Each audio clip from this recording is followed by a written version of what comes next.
Talaga may mga tatanggalin ng Panginoon sa buhay natin. May mga kaibigan tinatanggal, may mga trabahong tinatanggal, may mga negosyong inaalis para ma-realize natin, hindi yung trabaho mo nagpapakain sa iyo, hindi yung bangko mo nagpapakain sa iyo, hindi yung talento mo nagpapakain sa iyo, hindi education or experience mo nagpapakain sa iyo. Si Lord ang iyong provider.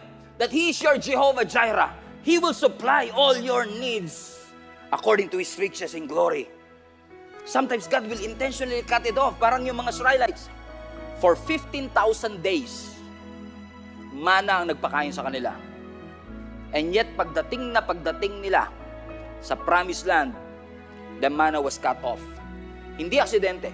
Na pagtungtong nila sa promised land, ginupit ng Lord yung source nila sa mana. Yes, yun ang nagdala sa kanila sa promised land. Yes, yung mana na yun ang nagpakain sa kanila for a season. Pero hindi nila destiny na kumain ng manna forever. Let me repeat, hindi nila destiny na kumain ng wilderness food forever. Yung manna, it ceased to prepare them for increase. Pine-prepare sila ng Panginoon.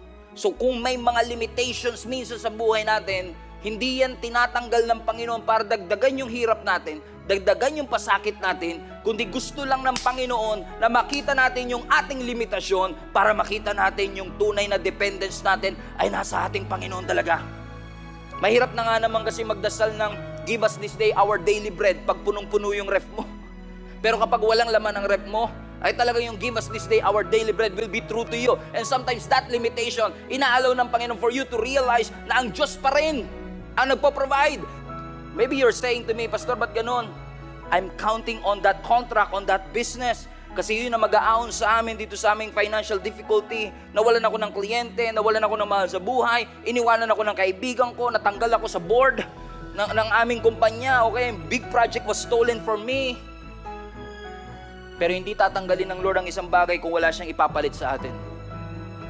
Let me repeat, God will never remove something in your life unless He has something better coming your way. So sometimes you have to say goodbye to the wilderness food and say hi to the promised land food. May rejection kasi may redirection. Minsan nire-reject ng Lord ang mga broke, tinatanggal ng Lord ang resource para i-redirect ka sa mas maganda, sa mas maayos.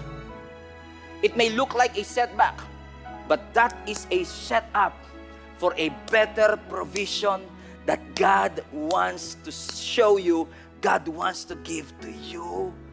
Palapakan natin ang ating Panginoon.